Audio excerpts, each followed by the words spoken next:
어머니를 모시고 홀로 사는 50대 중반의 여인이 평생 결혼을 하지 못하고 혼자서 살아가야 하는지 그 이유를 알고자 전생과 평생의 운을 보고 싶다며 의뢰를 했다. 의뢰인의 출생연월일 시로 유김과전을 조식하여 전생을 풀어본다.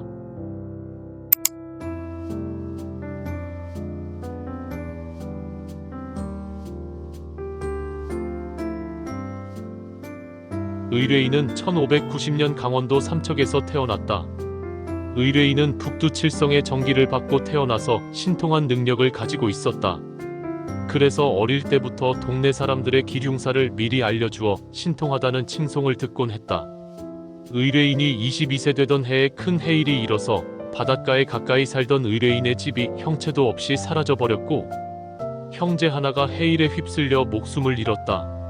삼척에서 해일로 삶의 터전이 사라지자 생계를 위하여 어머니와 언니 둘과 한양으로 이주를 하였는데 어느 날 우연히 성 외곽을 지나다가 하천이 있어서 잠시 앉아서 쉬고 있는데 수달 2마리가 놀고 있는 것이 보여서 지켜보았는데 잠시 후 하천가로 나와서 어디론가 이동을 하고 있었다.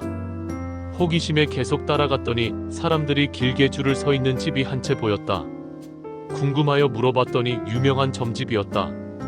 가진 것 없이 한양으로 무작정 올라와서 생계가 막막하였는데 점집에 사람이 많이 몰리는 것을 보고 자신의 능력으로 많은 손님을 확보할 자신이 생겼다.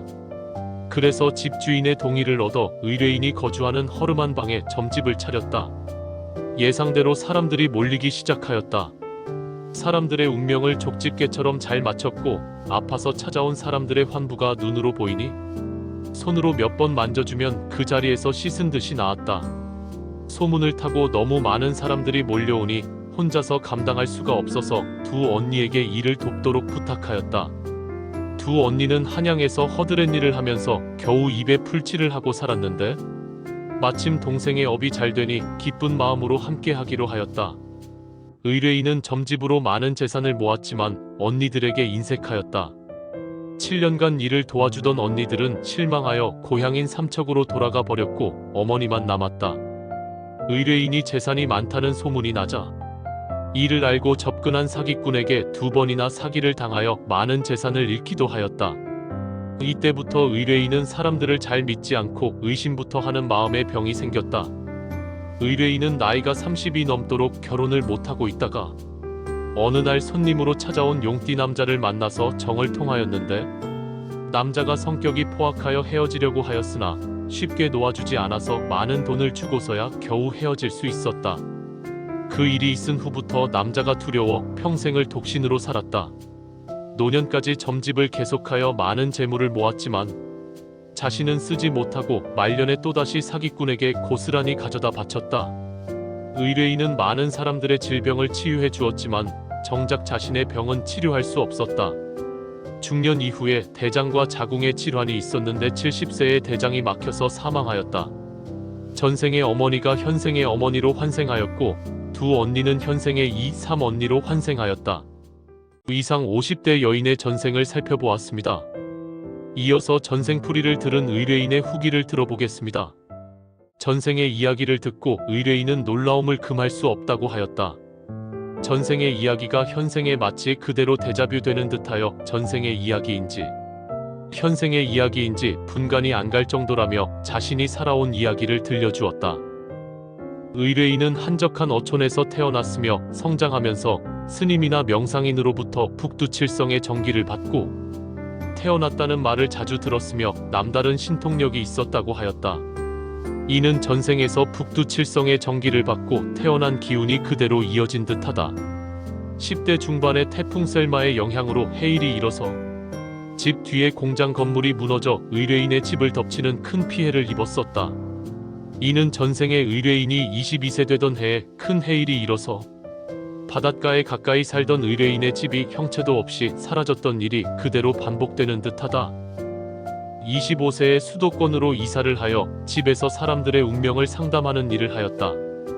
이때는 의뢰인에게 신통력이 있어서 사람들의 일을 족집게처럼 잘 맞추었고 상담 의뢰인들이 오면 인체 내부가 스캔하듯 보여서 질환을 알려주고 환부를 손으로 만져주면 그 자리에서 완치가 되니 입소문을 타고 사람들로 인산인해를 이루었다고 하였다.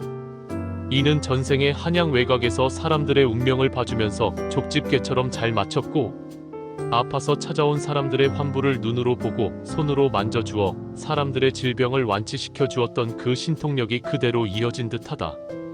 50대 중반인 나이에도 아직 독신으로 지내며 언니나 오빠들이 5이나 있음에도 의뢰인이 어머니를 모시고 있다고 하였다. 언니 둘은 수시로 의뢰인을 찾아와 경제적 도움을 요구하고 전혀 미안한 기색이나 고마운 마음이 없이 당연시한다고 하였다.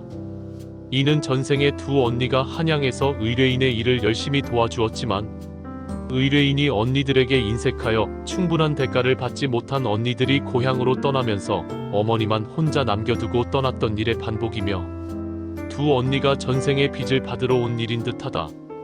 또 둘째 오빠가 20세에 질병으로 사망하였고 의뢰인은 2016년에 대장암 판정을 받아 수술을 하였고 2023년 건강검진 결과에 유방과 자궁에 이상 소견이 보인다며 재검 통보를 받았는데 두려워서 차일피일 미루고 있는 상황이라 하였다.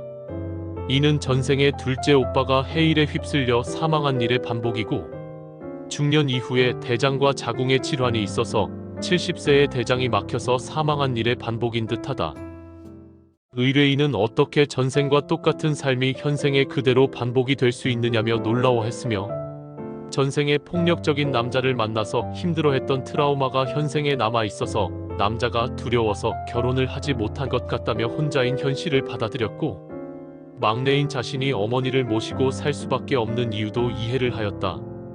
젊은 시절 자신의 특별한 능력이 현재는 사라지고 없어서 온갖 기도를 하여 신통력을 되살리려 했지만 신통력이 돌아오지 않는데 어떻게 하면 예전의 신통력을 찾을 수 있을지 묻기에 의뢰인에게 맞는 28수 기도법을 알려주었다. 의뢰인의 사례처럼 독일의 수학자 메비우스의 띠가 지니는 역설적 이미지는 언제가 미래이고 언제가 과거인지 명확히 구분할 수 없다는 점을 고려하면 삶이 시간여행의 상징이라는 주장도 있고 고대 이집트의 그림에서 나타나는 우로보로스의 상징은 꼬리를 삼키는 자라는 뜻을 나타내는데 커다란 뱀이 자신의 꼬리를 물고 삼키는 형상으로 원형을 이루고 있으며 이 상징은 시작이 곧 끝이라는 의미를 지녀 윤회사상 또는 영원성의 상징으로 인식되어 왔지만 그것을 증명해 보일 방법이 없었다.